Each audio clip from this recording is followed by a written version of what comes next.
Hello students, कैसे हैं आप लोग। आई होप आप लोगों की पढ़ाई अच्छी चल रही होगी। आज हम लोग यूजीसी नेट 2018 का क्वेश्चन पेपर सॉल्व करेंगे। तो चलिए आइए शुरू करते हैं। आपकी स्क्रीन पर आपको पहला क्वेश्चन दिखाई दे रहा होगा कि इनमें से कौन सी बोली बिहारी हिंदी वर्ग के अंतर्गत नहीं आती है। तो याद रखिएगा, बिहारी के अंतर्गत छत्तीसगढ़ी नहीं आती है और भोजपुरी, मगही, मैथिली जो होती है वो बिहारी हिंदी वर्ग के अंतर्गत आती है। ठीक है, इस चीज़ को याद रखिएगा।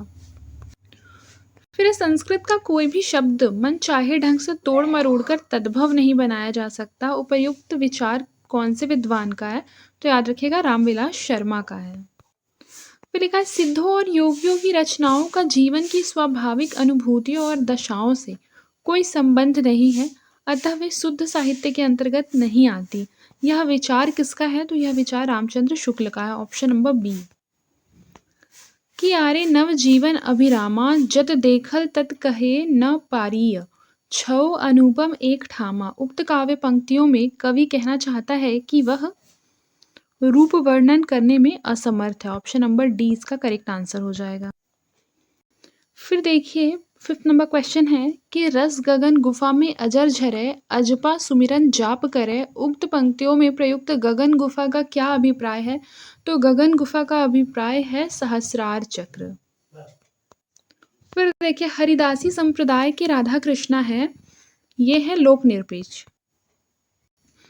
फिर देखिए, हरि अनंत हरि कथा अनंता, कही सुनही बहुविधि सब संता। राम कथा के प्रसंग में तुलसीदास जी ने यह बात किससे कहलवाई है? तो यह बात जो है शिव जी से कहलवाई है। देखिए सॉल्यूशन में क्या लिखा है कि ये जो राम कथा के प्रसंग में तुलसीदास जी ने शिव जी के मुंह से जो ये बात कहलवाई है, याद रखिएगा कि तुलसीदास जी की सबसे महत्वपूर्ण पुस्तक रामचरितमानस है, जिसमें कि 7 कांड है और 1074 दोहे हैं। आचार्य रामचंद्र शुक्ल ने तुलसीदास कृत 12 ग्रंथों का उल्लेख किया है, जो इस प्रकार से है।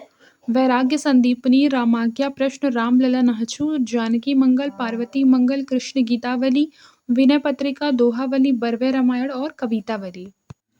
फिर देखिए, निम्नलिखित में से किस कवि ने सतसई की रचना नहीं की है? तो याद रखिएगा, किससे नहीं की है? तो चिंतामणि। भारत में अंग्रेजों के बढ़ते प्रभाव के प्रति ध्यान आकर्षित करते हुए पद्माकर ने किस राजा के दरबार में यह कवित्व पढ़ा? मीनागढ़ बंबई समुद्र मंदराज बंग, बंदर को बंद करी बंदर बसावैगो, कहे पद्माकर कसकी काश्मीर हूँ को, पिंजर में घेरी के कलिंजर छुड़ा वैगो, बांका नृप अलीजा महाराजा कबो, साजी दल पकड़ी फिरंगिनी दबा वैगो, दिल्ली दहपट्टी पटना हूँ को झपट करी, कब हूँ लता कलकत्ता को उड़ा वैगो। इसका करेक्ट आंसर क्या हो जाएगा बताइए? बिल्कुल सही, Jagat Singh. Option number A. Sorry, इसका जो करेक्ट आंसर हो जाएगा वो हो जाएगा Daulat Rao Scindia. Option number C. निम्नलिखित में से कौन सी रचना जो है वो गया प्रसाद शुक्ल सनेही की नहीं है? तो याद रखिएगा, स्वप्न जो है वो गया प्रसाद शुक्ल सनेही की नहीं है, बल्कि यह राम नरेश त्रिपाठी की है। स्वप्न, राम नरेश त्रिपाठी, प्रकाशन वर्ष 1929। बाकी जो प्रेम पचीसी, कुसुमांजलि, कृषक क्रंदन, ये सब गया प्रसाद शुक्ल सनेही की है। इस चीज को याद रखिएगा। प्रेम शतक के रचनाकार कौन है? याद रखिएगा, वियोगी हरि जो है प्रेम शतक के रचनाकार हैं। और सबसे पहले ये देखिए कि इनकी प्रमुख अन्य रचनाएं कौन कौन सी हैं। तो कृतिवीर सतसई, चरखा स्रोत, जबकि जगन्नाथ दास रत्नाकर की हैं गंगावतरण, उद्धव शतक, हरिश्चंद्र हिडोला, श्रृंगार लहरी आदि। और अंबिका दत्त व्यास की प्रमुख कृतियां हैं पावस पचासा, सुकवि, सतसई, हो होरी आदि। ऋतु संहार के रचयिता हिंदी में कौन है? तो याद रखिए, श्रीधर पाठक हिंदी में ऋतु संहार के रचयिता हैं। मुरारी और नरगिस के प्रेम पर आधारित उपन्यास कौन सा है? तो याद रखिएगा, चंद हसीनों के खतूत। तपेदिक की मरीज मन्नो कौन सी कहानी की चित्रित है? तो याद रखिएगा, बादलों के घेरे में तपेदिक की मरीज मन्नो मिलती है, बादलों के घेरे। और बादलों के घेरे किसकी रचना है? तो कृष्णा सोबती की रचना है। इस चीज को याद रखिएगा। अनुभूति के द्वंद से ही प्राणी के जीवन का आरंभ होता है। उच्च प्राणी मनुष्य भी केवल एक जोड़ी अनुभूति लेकर इस संसार में आता है। इस उक्त पंक्तियाँ किस निबंध से उद्धृत है? तो उसका करेक्ट आंसर हो जाएगा भाव या मनोविकार। फिर देखिए, नारी का आकर्षण पुरुष को पुरुष बनाता है तो उसका अपकर्षण उसे गौतम बुद्ध बना देता है। यह लहरों के राजहंस का संवाद है। और याद रखिएगा कि लहरों का राजहंस जो है वो मोहन राकेश द्वारा लिखा गया एक नाटक है। वट वृक्ष की छाया में किस लेखक की स्मृति को सुरक्षित रखने के लिए लिखी गई है? बताइए, वट वृक्ष की छाया में किसकी स्मृति को सुरक्षित रखने के लिए लिखी गई है? तो बताइए, अमृतलाल नागर, option number B. Rahi Masoom रजा के द्वारा रचित उपन्यास इनमें से कौन सा नहीं है? तो याद रखिएगा, राही मासूम रजा के द्वारा रचित उपन्यास कौन सा नहीं है? तो समर शेष है, ऑप्शन नंबर सी, समर शेष है। समर शेष जो है वो अब्दुल बिस्मिल्लाह के द्वारा रचित उपन्यास है, इस चीज को याद रखिएगा। और अब्दुल बिस्मिल्लाह के प्रमुख उपन्यास है झीनी झीनी बीनी चदरिया, सोना माटी, फिर है जहरबाद, शादी का जोकर, अतिथि देवो भव, दंत कथा। और जबकि अन्य दिए गए उपन्यास टोपी शुक्ला और दिल एक सादा कागज, कटरा बी आरजू, इन तीनों जो है वो मासूम रजा के हैं।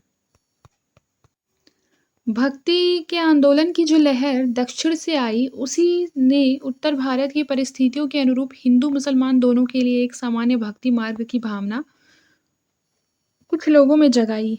ये कथन किसका है? ये रामचंद्र शुक्ल का कथन। फिर है, कौन से पश्चिमी विचारक 20वीं सदी में मौजूद नहीं थे? तो याद रखिएगा कि सैमुअल टेलर कॉलरिज जो थे वो 20वीं सदी में मौजूद नहीं थे। जबकि जो रिचर्ड्स हैं, बेनेडिक्टो क्रोचे है, सिगमंड फ्रॉयड है, पश्चिमी विचारक के सारे 20वीं सदी में मौजूद थे। कौन कौन? Richards, Croce, Sigmund Freud. ठीक है, इस चीज को याद रखिएगा। और कॉलरिज 20वीं सदी के नहीं थे। कॉलरिज कौन सी सदी के थे बताइए मुझे।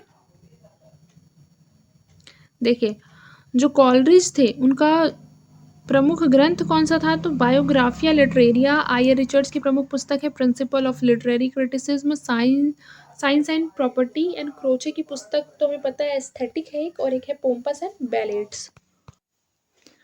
फिर है, तन नाम बुन नाम तज्यो कबीर, राम नाम लिखी लियो शरीर, मुसी मुसी रोवे कबीर की माई, ए बारीक कैसे जीवही खुदाई। उक्त काव्य पंक्तियों में प्रयुक्त मुसी मुसी का क्या भावार्थ है?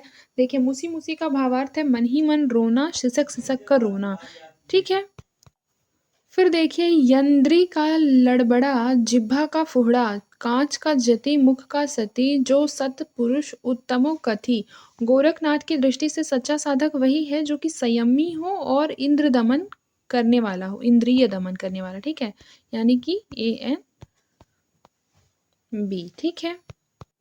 फिर देखिए, श्याम बिनोदी रे मधुबनिया, अब हरि गोकुल काहे को आवही, चाहत नौ यवनिया, सूरदास प्रभु तजी कामरी, अब हरि भय चिकनिया। अब हरि भय चिकनिया के द्वारा सूरदास जी क्या करना चाहते हैं? देखिए, इसका मतलब होता है कि श्री कृष्ण छैला हो गए हैं और श्री कृष्ण सुंदर छवि वाले हो गए हैं। ठीक है, तो 3 और 4।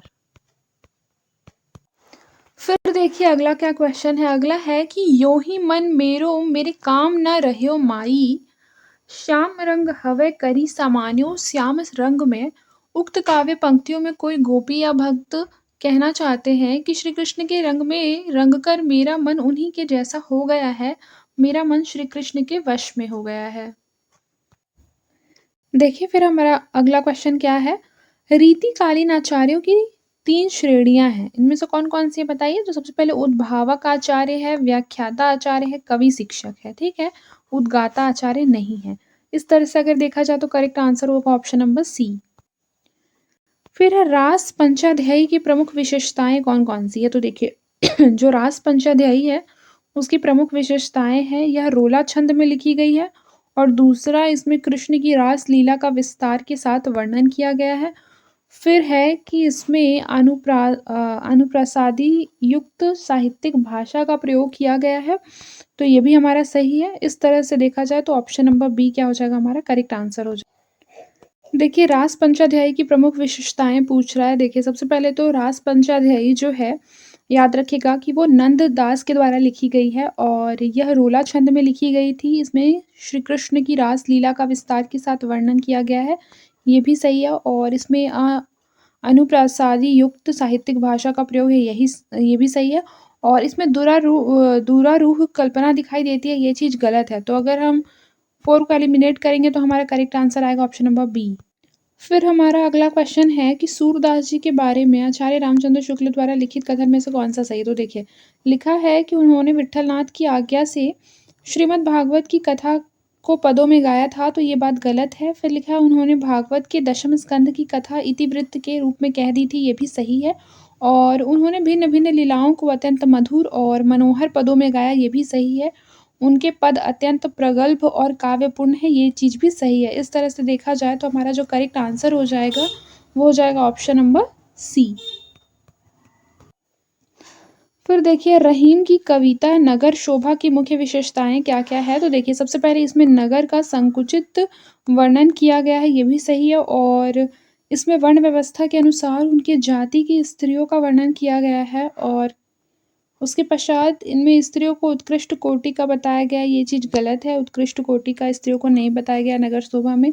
और ये स्त्रियां अपना उत्पाद बेचने के लिए काम करती हैं, तो ये चीज़ सही है। इस तरह से करेक्ट आंसर हो जाएगा ऑप्शन नंबर ए। फिर देखिए, हमारा अगला क्वेश्चन क्या है कि रीतिकालीन वीर काव्य की प्रमुख विशेषताएं क्या है? देखिए, सबसे पहले क्या लिखा हुआ है कि रासो काव्य की अपेक्षा में अधिक प्रामाणिक है वीर काव्य। हाँ, तो ये बात बिल्कुल सही है। उसके पश्चात देखिए, लिखा है इनमें तत्कालीन इतिहास सुरक्षित है, ये भी सही है। इसमें चमत्कारिक वर्णन एवं भाषाई खिलवाड़ जो है बहुत अधिक है, तो ये गलत है। और किसी वीर काव्य में फिरंगियों का भी वर्णन किया गया है, तो ये बात बिल्कुल सही है। इस तरह से अगर देखा जाए तो 1, 2 एंड 4 यानी ऑप्शन नंबर डी सही हो जाएगा। फिर देखिए, निम्नलिखित में से कौन से युग्म सही है? सबसे पहले विष्णुप्रिया खंड काव्य, सिद्धराज खंड काव्य, उसके पश्चात साकेत जो है महाकाव्य। इस तरह से अगर देखा जाए तो हमारा जो करेक्ट आंसर हो जाएगा वो हो जाएगा ऑप्शन नंबर सी। देखिए, निम्नलिखित में से किसका संबंध कह रहा है कि माखनलाल चतुर्वेदी से है? तो याद रखिएगा, सिपाही और पुष्प की अभिलाषा का जो संबंध है वो माखनलाल चतुर्वेदी से है, यानी कि इसका करेक्ट आंसर हो जाएगा ऑप्शन नंबर बी। जबकि आद्रा और दैनिकी जो है वो खंड काव्य है सियाराम शरण गुप्त की। सुमित्रानंदन पंत की निम्नलिखित कृतियों में से किन पर अरविंद दर्शन का प्रभाव पड़ा दिखाई देता है? तो याद रखिएगा कि सौवर्ण और ग्राम्या में अरविंद दर्शन का प्रभाव है, यानी कि ऑप्शन नंबर बी क्या हो जाएगा, इसका करेक्ट आंसर हो जाएगा। फिर देखिए, जो हमारा अगला क्वेश्चन है वह है कि विदेशी पृष्ठभूमि पर आधारित हिंदी उपन्यास कौन सा है? तो याद रखिएगा, विदेशी पृष्ठभूमि पर आधारित जो उपन्यास है वो है वे दिन, रुकोगी नहीं राधिका और 7 नदियाँ एक समुंदर। ये जो है वो विदेशी पृष्ठभूमि पर आधारित है, जबकि उस शहर तक विदेशी पृष्ठभूमि पर आधारित नहीं है। देखिए, वे दिन जो है वो निर्मल वर्मा का है, रुकोगी नहीं राधिका उषा प्रियंवदा का है, 7 नदियाँ एक समुंदर ये नासिरा शर्मा का है। इस चीज़ को भी याद रखिएगा। इस तरह से अगर देखा जाए तो हमारा करेक्ट आंसर हो जाएगा ऑप्शन नंबर बी। फिर देखिए, इसमें बोल रहा है देश विभाजन के प्रसंग पर आधारित उपन्यास कौन से? ये क्वेश्चन इस बार सीजी सेट में भी पूछा गया था कि देश विभाजन से संबंधित कौन सा उपन्यास है? तो देखिए, सबसे पहले झूठा सच है, तमस है, कितने पाकिस्तान है, यानी कि ऑप्शन नंबर ए जो हो जाएगा हमारा करेक्ट आंसर हो जाएगा। फिर देखिए कि जैनेंद्र की कहानियों का पात्र कौन-कौन है? तो याद रखिए, सबसे पहले शमशेर है, जुलेखा है और बेनजीलो है, यानी कि ऑप्शन नंबर ए हमारा करेक्ट आंसर हो जाएगा। इस चीज़ को याद रखिएगा, ठीक है? फिर अगला देखिए, हरिशंकर परसाई जी का जो निबंध संग्रह है उसके बारे में बोल रहा है कि कौन से सही है। देखिए, सबसे पहले आओ बैठ ले कुछ देर जो है वो श्रीलाल शुक्ल का है, ना कि हरिशंकर परसाई जी का। तो अगर हम एक को एलिमिनेट करते हैं तो हमारा आंसर अपने आप निकल कर आ जाता है ऑप्शन नंबर डी। फिर देखिए, इसमें कह रहा है कि लक्ष्मी नारायण लाल द्वारा रचित नहीं है, कौन सा नाटक? तो बताइए, कौन सा नाटक ऐसा है कि जो लक्ष्मी नारायण लाल के द्वारा रचित नहीं है? देखिए, सबसे पहले अंधा कुआं आपको पता होना चाहिए कि ये लक्ष्मी नारायण लाल की है। अगर ये लक्ष्मी नारायण लाल की है तो हम एक को एलिमिनेट कर देंगे, तो हमारा करेक्ट आंसर आ जाएगा ऑप्शन नंबर बी। फिर देखिए, कौन सी आत्मकथाएं सॉरी निम्नलिखित में से कौन-कौन सी आत्मकथाएँ हैं? तो सबसे पहले तिरस्कृत आत्मकथा है, अपनी धरती अपने लोग आत्मकथा है, सहचर है, समय भी आत्मकथा है, याद रखिएगा। इस तरह से 3 को अगर हम एलिमिनेट कर देते हैं, क्योंकि वो आत्मकथा नहीं है, तो ऑप्शन नंबर बी हमारा करेक्ट आंसर आ जाता है। फिर देखिए हमारा अगला क्वेश्चन है कि कौन से प्रगतिवादी मूल्य की नहीं है? तो याद रखिएगा प्रगतिवादी मूल्य की नहीं है व्यष्टि चेतना और एकेश्वरवाद, यानी कि ऑप्शन नंबर ए जो हो जाएगा ये हमारा करेक्ट आंसर हो जाएगा। फिर देखिए लिखा है दृढ़ ऊर्जत टूटत कुटुम जूरत चतुर चित प्रीति परति गांठी दुर्जन हिय दई नई यह रीति।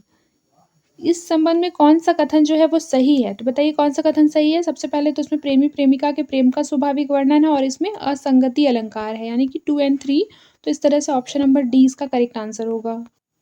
फिर देखिए अगला क्वेश्चन है कि कालक्रमानुसार रचनाओं का सही अनुक्रम सजाना है। सबसे पहले लिखा है सरहपा, फिर पुष्पदंत, फिर अंदमान, उसके बाद हेमचंद्र।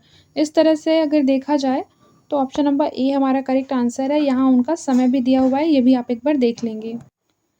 फिर देखिए कालक्रम के अनुसार निम्नलिखित आचार्यों का सही अनुक्रम क्या है? तो याद रखिए सबसे पहले है रामानुजाचार्य, फिर निम्बकाचार्य, फिर मध्वाचार्य, फिर वल्लभाचार्य। इस तरह से ऑप्शन नंबर ए क्या हो जाएगा हमारा करेक्ट आंसर हो जाएगा। देखिए सबसे पहले रामानुजाचार्य का समय क्या है? 10वीं शताब्दी। फिर है 10वीं सदी। उसके बाद देखिए निम्बकाचार्य 13वीं सदी। फिर उसके बाद है मध्वाचार्य 14वीं सदी और वल्लभाचार्य जो है वो 15वीं सदी। ठीक है, इस चीज़ को याद रखिएगा। ठीक है, फिर अगला क्वेश्चन देखते हैं अब। फिर देखिए कालक्रम की दृष्टि से निम्नलिखित ग्रंथों का सही अनुक्रम क्या है? सबसे पहले रस रहस्य है, उसके बाद भाव विलास है, फिर काव्य निर्णय है और जगत विनोद है। इस तरह से ऑप्शन नंबर बी क्या हो जाएगा हमारा करेक्ट आंसर हो जाएगा। आप देखिए सबसे पहले रस रहस्य ग्रंथ जो है वो 1670 ईस्वी में प्रकाशित हुआ था। भाव विलास 1689 ईस्वी में प्रकाशित हुआ था। काव्य निर्णय 1746 में। देखिए रस रहस्य जो है कुलपति मिश्र का है, देव का भाव विलास ग्रंथ जो है वो देव का है, भिखारी दास का है, काव्य निर्णय पद्माकर का है, जगत विनोद। ये आपको एकदम अच्छे से रट लेना है। प्रकाशन वर्ष के अनुसार निम्नलिखित रचनाओं का सही अनुक्रम देखिए। सबसे पहले है मधुशाला, फिर एकांत संगीत, फिर है सतरंगिनी, फिर है मिलन यामिनी। इस तरह से ऑप्शन नंबर सी क्या हो जाएगा हमारा करेक्ट आंसर हो जाएगा। और याद रखिएगा कि ये हरिवंश राय बच्चन जी की रचनाएं हैं। तो देखिए सबसे पहले उनका मधुशाला आता है। ठीक है, मधुशाला 1935 में आता है और मधुबाला जो है ना वो 1937 में आता है। ये दोनों को याद रखिएगा। ठीक है, कि मधुशाला पहले आता है। उसके बाद एकांत संगीत हमारा 1939 में आता है, सतरंगिणी जो है 1945 में, मिलन यामिनी 1950 में। इस तरह से हमें याद होना चाहिए। फिर देखिए जन्म काल के अनुसार निम्नलिखित रचनाओं का सही अनुक्रम क्या है? सबसे पहले है श्रीधर पाठक, उसके पश्चात अयोध्या सिंह उपाध्याय हरिऔध, फिर जयशंकर प्रसाद, फिर है सुमित्रा नंदन पंत। यानी कि ऑप्शन नंबर ए जो हो जाएगा वो हमारा करेक्ट आंसर हो जाएगा। देखिए श्रीधर पाठक का जन्म काल 1859 है, हरिऔध का 1865 है, जयशंकर प्रसाद का 1889 है, सुमित्रा नंदन पंत का वर्ष 1900 है। उसके पश्चात देखिए प्रकाशन वर्ष के अनुसार रचनाओं का सही अनुक्रम। सबसे पहले झरना, फिर अनामिका, फिर पल्लव, फिर निहार। ऑप्शन नंबर सी इसका करेक्ट आंसर। देखिए झरना का जो प्रकाशन वर्ष है ये 1918 है और झरना किसके द्वारा रचित है? तो जयशंकर प्रसाद जी के द्वारा। उसके पश्चात अनामिका याद रखिएगा सूर्यकांत त्रिपाठी निराला जी की है जो कि 1923 में प्रकाशित हुई थी। और सुमित्रा नंदन पंत का पल्लव जो कि 1928 है और 1930 है महादेवी वर्मा का निहार। इस चीज़ को याद रखिएगा, बहुत इंपॉर्टेंट क्वेश्चन है। फिर देखिए जयशंकर प्रसाद की रचनाओं का सही अनुक्रम देखिए। सबसे पहले प्रेम पथिक है, फिर आंसू, फिर लहर, फिर कामायनी। ऑप्शन नंबर सी इसका करेक्ट आंसर है। सबसे पहले देखिए जयशंकर प्रसाद जी का जो प्रेम पथिक है वो वर्ष 1914 में उसका प्रकाशन वर्ष है और आंसू का 1925, लहर का 1933, कामायनी का 1935। फिर देखिए प्रकाशन वर्ष के अनुसार उपन्यासों का सही अनुक्रम है। सबसे पहले सूरजमुखी अंधेरे के, शेष यात्रा, ठिकरे की मांगनी, कठगुलाब। यानी कि ऑप्शन नंबर सी इसका करेक्ट आंसर है। सबसे पहले देखिए सूरजमुखी अंधेरे के 1972, याद रखिएगा कृष्णा सोबती जो है इनके रचनाकार हैं। शेष यात्रा 1984, उषा प्रियंवदा, नाशिरा शर्मा, ठीकरे की मंगनी, मृदुला गर्ग, कठगुलाब। फिर देखिए प्रकाशन वर्ष के अनुसार कहानी संग्रहों का अनुक्रम क्या है, तो देखिए सबसे पहले इंसान के खंडहर, फिर परिंदे, सतह से उठता आदमी, पीली छतरी वाली लड़की, यानी कि ऑप्शन नंबर डी जो हो जाएगा ये इसका करेक्ट आंसर हो जाएगा।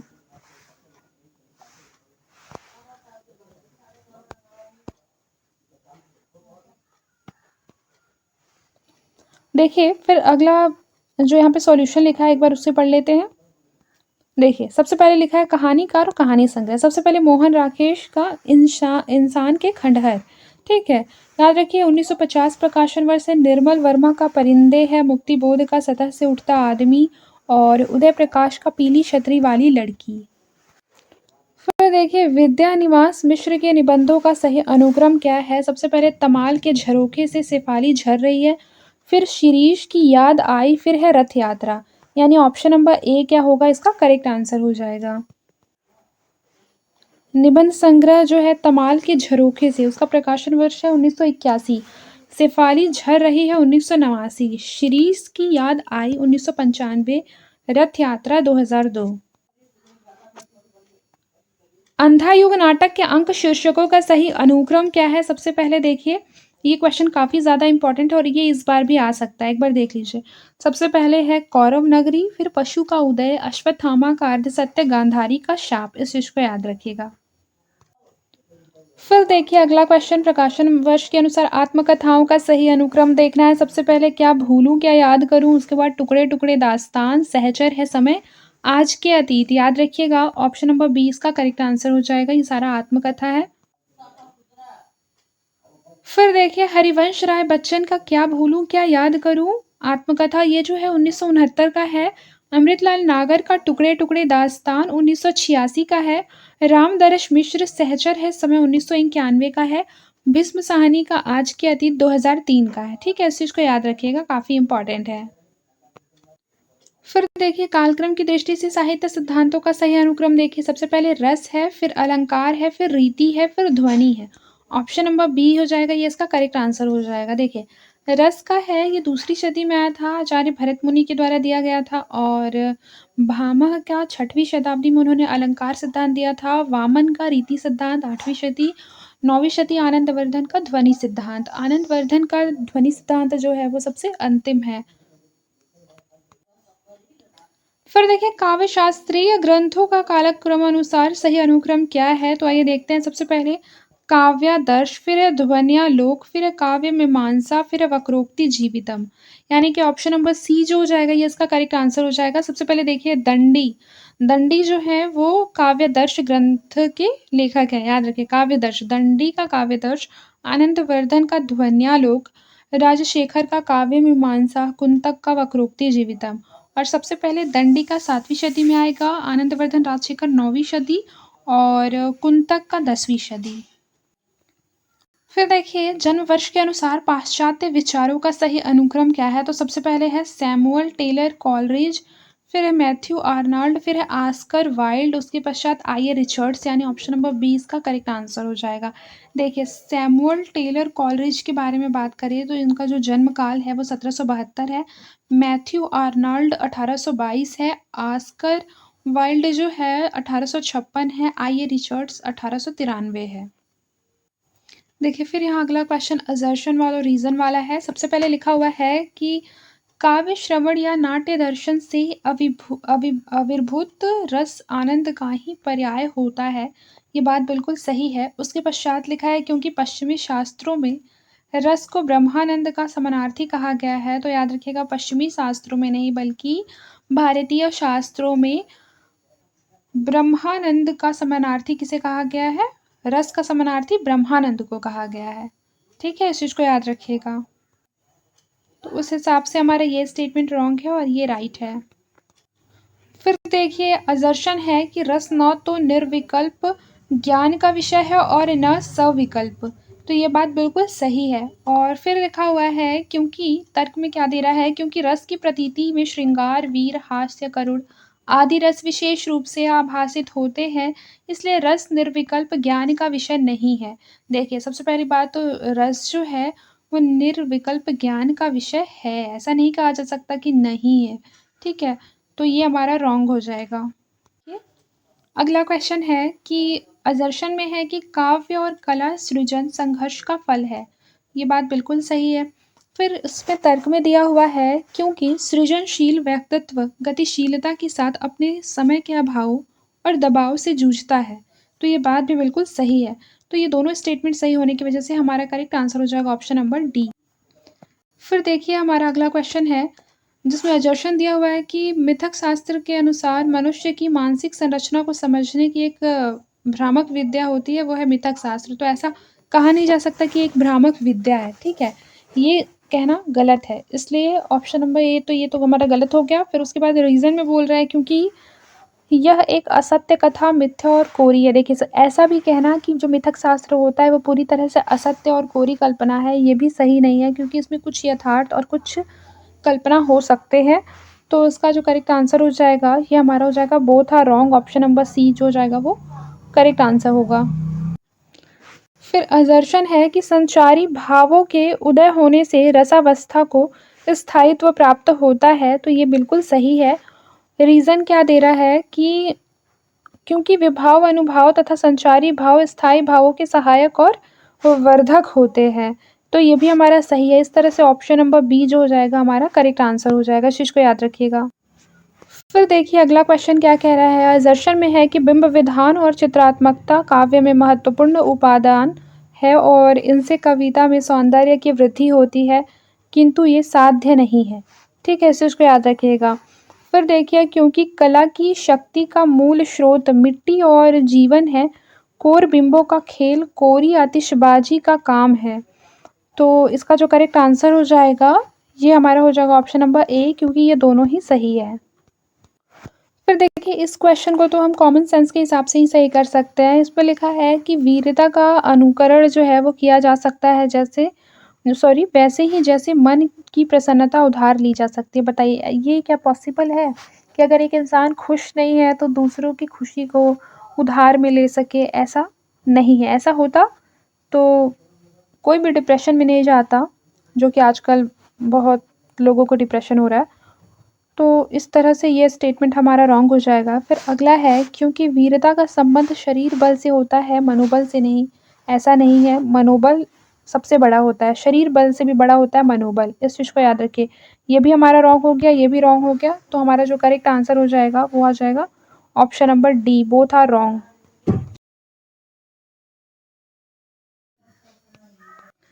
फिर देखिए हमारा अगला क्वेश्चन है असर्शन दिया हुआ है कि उपभोक्तावादी सभ्यता से असंतोष भाववादी बुद्धिजीवियों के लिए स्वाभाविक है। तो देखिए ऐसा कहना कि उपभोक्तावादी सभ्यता से असंतोष भाववादी बुद्धिजीवियों के लिए स्वाभाविक है, तो ये बात बिल्कुल सही है। फिर लिखा है क्यों, उसके पीछे का तर्क क्या है? क्योंकि उनके अनुसार इस सभ्यता में मानव मूल्यों में गिरावट आई है। तो ये बात बिल्कुल सही है। इस तरह से ऑप्शन नंबर डी जो हो जाएगा वो बिल्कुल करेक्ट हो जाएगा। फिर लिखा है असर्शन है कि सौंदर्य कारक धर्मों को अलंकार कहते हैं। तो ये बात बिल्कुल सही है, लेकिन इनका कल्पना से कोई संबंध नहीं होता, ये बात गलत है। अलंकार और रस इनका जब हम रचना करते हैं तो आपको पता होगा कि साहित्य में ही कल्पना का बहुत बड़ा स्थान है, ठीक है? बिना कल्पना के ऐसा नहीं है कि पूरा नहीं हो सकता, लेकिन कल्पना का कुछ ना कुछ योगदान हमेशा रहता है हर प्रकार की साहित्य में। तो इस प्रकार से अगर देखा जाए तो हमारा एक सही हो जाएगा और दूसरा गलत, मतलब ऑप्शन नंबर ए हमारा करेक्ट आंसर होगा। देखिए फिर असर्शन है कि क्लासिक नाटक देश कालातीत नहीं होता है। तो ऐसा नहीं है, क्लासिक नाटक जो होता है वो देश कालातीत होता है। तो ये हमारा गलत हो जाएगा। फिर क्योंकि क्लासिक नाट्य रचना एक गतिशील पाठ है, तो ये बात भी सही है। फिर देखिए कथन में कह रहा है कि जयशंकर प्रसाद का चंद्रगुप्त नाटक स्वतंत्रता एवं गणतंत्र का यूटोपिया है। बिल्कुल सही है। फिर लिखा है इसलिए उन पर वर्तमान से पलायन और इतिहास के गड़े मुर्दे उखाड़ने का सही आरोप लगा। ये बात बिल्कुल सही है, ठीक है? इस तरह से अगर देखा जाए यहाँ पे क्या लिखा है कि इतिहास के गड़े मुर्दे उखाड़ने का आरोप लगा, ये बात गलत है। यानी कि इसका जो करेक्ट आंसर हो जाएगा ए सही आर गलत। तो ए सही आर गलत आपको कहीं दिखाई दे रहा है? Yes, option number C. फिर देखिए मैथिलीशर और गुप्त भारतीय संस्कृति के आख्याता है, इस बात में तो कोई डाउट नहीं, बिल्कुल सही है। इसलिए उन पर काव्यों में आधुनिक दृष्टिबोध नहीं मिलता। ऐसा नहीं है कि आधुनिक दृष्टिबोध नहीं मिलता, ऐसा कुछ भी नहीं है। ये बात बिल्कुल गलत है, यानी कि हमारा ऑप्शन नंबर ए इसका करेक्ट आंसर होगा। अब यहाँ 2 कथन दिया हुआ है, देखिए भ्रम, कल्पना और प्रतिभा ज्ञान के विरुद्ध प्रत्यक्ष और ठोस अनुभव को महत्व देना आधुनिक का प्रमुख लक्षण माना जा सकता है। तो यह संभावना है, बिल्कुल सही है। इस अनुभववादी दृष्टिकोण का प्रभाव काव्य की रचना प्रक्रिया और रस आस्वादन की प्रणाली पर भी प्रभाव पड़ता है, ये भी सही है, यानी कि ऑप्शन नंबर डी जो हो जाएगा बिल्कुल सही है। फिर देखिए अजर्शन क्या कह रहा है कि वे शब्द जो आज अमूर्त विचारों के वाहक है, आरंभ में अनुभूत वस्तुओं के व्यंजक थे। इसलिए लिखा है सादृश्य विधान भाषा की मूल प्रकृति नहीं है। तो ये बात गलत है कि सादृश्य विधान जो है वो भाषा की मूल प्रकृति नहीं है, ये गलत है क्योंकि मूल प्रकृति है। तो यानी कि ए सही, आर गलत, ऑप्शन नंबर ए इसका करेक्ट आंसर हो जाएगा। फिर देखिए हमारा अगला क्वेश्चन क्या है, लिखा है अलंकार प्रकाश। तो अलंकार प्रकाश का भूषण हो जाएगा। देखिए अगर हमको ये पता है कि ये जो ग्रंथ है अलंकार प्रकाश ये भूषण की है, तो ए का 5 हमारा ऐसे ही आंसर आ जाएगा, ऑप्शन नंबर बी, अगर हमको एक भी पता है तो। ठीक है, इस तरह से भी आप क्वेश्चन को अप्रोच कर सकते हैं। फिर देखिए निम्नलिखित कूट का प्रयोग करते हुए आंसर लाना है। सबसे पहले पश्चिमी पहाड़ी, याद रखिएगा पश्चिमी पहाड़ी का हो जाएगा शिमला। ठीक है, फिर मध्यवर्ती पहाड़ी, मध्यवर्ती पहाड़ी का हो जाएगा गढ़वाल। उसके बाद भोजपुरी, भोजपुरी का हो जाएगा गाजीपुर। और मगही, मगही का हो जाएगा पटना, यानी कि ऑप्शन नंबर ए हमारा करेक्ट आंसर होगा। फिर देखिए रचनाओं को रचनाकारों से मैच करना है, आइए देख लेते हैं। सबसे पहले अष्टयाम, अष्टयाम का नाभादास है। और वीर सिंह देवचरित, वीर सिंह देवचरित का केशव दास है। रस मंजरी, रस मंजरी का नंददास है। और केलीमाल, केलीमाल का स्वामी हरिदास, यानी ऑप्शन नंबर ए जो होगा ये इसका करेक्ट आंसर होगा। अब देखिए यहाँ कवियों को उनके जन्म स्थान से मैच करना है। तो गुरु नानक का जन्म कहाँ हुआ था बताइए? बिल्कुल सही, तलवंडी में हुआ था। याद रखिए बहुत लोग अमृतसर से कंफ्यूज हो सकते हैं, लेकिन ऐसा नहीं है, तलवंडी में हुआ था। दादू दयाल का जन्म कहाँ हुआ था? अहमदाबाद में। और धर्मदास का जन्म हुआ था बांधवगढ़ में। सुंदरदास का जन्म हुआ था दौसा। इस तरह से देखा जाए तो ऑप्शन नंबर डी इसका करेक्ट आंसर। फिर हमारा मैच द कॉलम है, आइए देखते हैं। सबसे पहले भाषा भूषण, भाषा भूषण का हमारा क्या हो जाएगा? जसवंत सिंह हो जाएगा। उसके बाद अलंकार पंचाशिका का हो जाएगा मतीराम। और विष्णुपद कीर्तन का रस निधि। और रस विलास, रस विलास का क्या हो जाएगा? चिंतामणि। इस तरह से ऑप्शन नंबर सी होगा करेक्ट आंसर। फिर देखिए क्वेश्चन नंबर 83 क्या है कि स्वामी हरिदास, याद रखिए स्वामी हरिदास हो जाएगा मधुरोपासक। और मलुकदास का हो जाएगा निर्गुणोपासक। और कणहप्पा का हो जाएगा निरीश्वरवादी। कुतुबन का क्या हो जाएगा? एकेश्वरवादी, यानी कि ऑप्शन नंबर ए इसका करेक्ट आंसर होगा। सॉरी मैंने मैच सही किया था, बता गलत दिया। ऑप्शन नंबर बी इसका करेक्ट आंसर होगा, क्योंकि हमने स्वामी हरिदास का मधुरोपासक लगाया है, ए का थर्ड हमारा ये लगाया था, तो ऑप्शन नंबर बी। एक बार ये रचनाकार और रचना पढ़ लेते हैं। अज्ञेय की रचना है नदी की बांक पर छाया। केदारनाथ अग्रवाल की रचना है आज नदी बिल्कुल उदास थी। धर्मवीर भारती की है ठंडा लोहा। सर्वेश्वर दयाल सक्सेना का है कुआनो नदी। फिर देखिए फिर हमारा अगला क्वेश्चन क्या है, मृत्यु के प्रश्न से पात्र ये रहा आत्मा जयी की नचिकेतो। ठीक है, इस चीज को याद रखिए।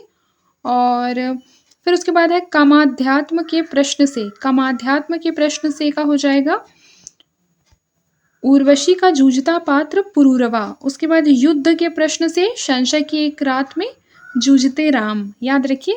फिर है अपनी दुर्बलताओं से संघर्षरत पात्र, ये कौन है बताइए? कामायनी का जूझता मनु, मनु बहुत परेशान रहता है ना बहुत। इस तरह से इसका करेक्ट आंसर होगा ऑप्शन नंबर बी। फिर देखिए इसका करेक्ट आंसर मिलाते हैं, आइए। सबसे पहले देखिए रामधारी सिंह दिनकर, तो हमें पता है रामधारी सिंह दिनकर की रचना है दिल्ली। उसके बाद है राम कुमार वर्मा, राम कुमार वर्मा का एकलव्य। रमेश रामनरेश त्रिपाठी का पथिक। केदारनाथ सिंह का है जमीन पक रही है। एकदम इसको रट लीजिए, ये बहुत इंपॉर्टेंट है, बार बार रिपीट होता है। फिर देखिए उपन्यास को वर्ण विषय के साथ सुमेलित करना है। सबसे पहले आइए देखते हैं नाच्यो बहुत गोपाल, नाच्यो बहुत गोपाल में किस चीज का वर्णन है बताइए? बिल्कुल सही, दलित जीवन का वर्णन है नाच्यो बहुत गोपाल। ए का 3, ए का 3 हमारा पहले में ही मिल जा रहा है, तो इस तरह से हमारा ऑप्शन नंबर ए इसका करेक्ट आंसर होगा। देखिए, उपन्यासों को उसके संबंधित परिवेश के साथ सुमेलित करना है। जैसे देखिए, राग दरबारी में शिवपालगंज का उल्लेख है और अंतिम अरण्य में बहादुरगंज का है। बसंती में है महानगर दिल्ली। कोरजा में है बस्तर मध्य प्रदेश। यानी कि ऑप्शन नंबर डी जो होगा इसका करेक्ट आंसर हो जाएगा। अब तो बस्तर सीजी में आ गया है, ठीक है, छत्तीसगढ़। ठीक है, तो इस तरह से ऑप्शन नंबर डी क्या होगा, हमारा करेक्ट आंसर होगा। फिर देखिए हमारा करेक्ट आंसर क्या है। देखिए, कहानी को उसके संबंध पात्रों से सुमेलित करना है। आइए देखते हैं। सबसे पहले गदल उसके पात्रों से सुमेलित करना है ना, तो आइए मैच। गदल की जो पात्र है वो निहाल है और गुलकी बन्नो मिहिर लाल। उसके बाद है पिसनहारी का कुआं में गोमती रहती है, वही जो ओल्ड लेडी रहती है जिनकी डेथ हो जाती है, गोमती।